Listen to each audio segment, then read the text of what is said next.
interest in the Assembly.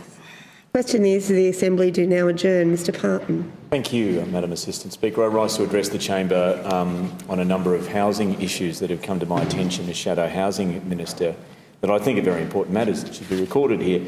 First of those matters is to commend a wonderful grassroots on-the-ground program that's being done by Mark Ransom on behalf of Reclink in a number of our public housing complexes in Reid, specifically on Ainslie Avenue. The Australian Institute of Criminology has recently released a glowing report of the high-density housing program, and credit where it's due.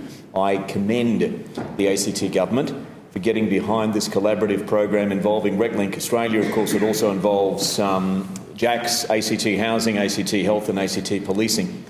It involves the application of an on-the-ground grassroots community development approach to prevent crime and antisocial behaviour at Ainslie Avenue. And I must really commend the Reclink officer, Mark Ransom, who is a unique individual with street cred and with the skills needed to navigate through some extreme scenarios on the ground.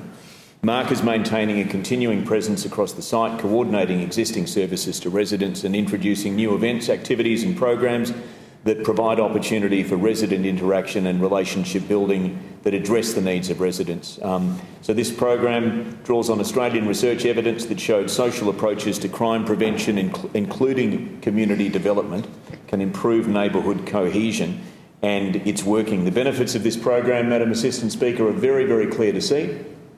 And as the report was done by the Institute of Criminology, it must be said that it focuses, as you would expect, on crime reduction. So it ignores many of the other benefits from the program. And so I think the program's giving much more benefit than has been stated in this report. But well done to Reclink, and I hope this will help in placing Reclink front of mind when the second Reclink Community AFL Cup game for Canberra comes around on September 16th this year. I'm hoping to pull the jumper on for the noise, and I look forward to an appearance from Mr Rattenbury at the event as well. Continuing in the housing space, I couldn't let the week in this chamber pass by without mentioning some of the comments made yesterday by David Smith, the man most likely to fill the vacancy in the Senate.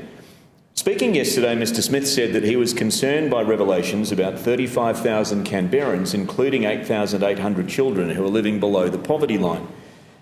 He said these figures from the ACT Council of Social Service Cost of Living report should be, in his words, a real wake-up for the Territory. So they were his words, that it should be a real wake-up for the Territory, which I can only assume means the Territory government. He went on to make a statement that could well have been from a Canberra Liberals MLA. I'll tell you exactly what he said. He said a lot of Canberrans don't realise that there are almost two cities here. This is soon-to-be Labor Senator David Smith, who I might say was one of the party's opponents in the light rail network, but that's by the by. And this is the killer statement from Mr Smith. He said, quote, "There are a lot of people doing really well, but there are a lot of people doing it quite tough." Those are the words of Labor's David Smith. I thought he must have actually stolen one of my speeches from in here, but this was his. This was his. He went on to say, we actually have one of the highest percentages of homelessness in the country, which is quite amazing in a city that on the face of it is quite prosperous. So that's from David Smith. If he wants to borrow more of our material, we're more than happy for him to do it. Thank you.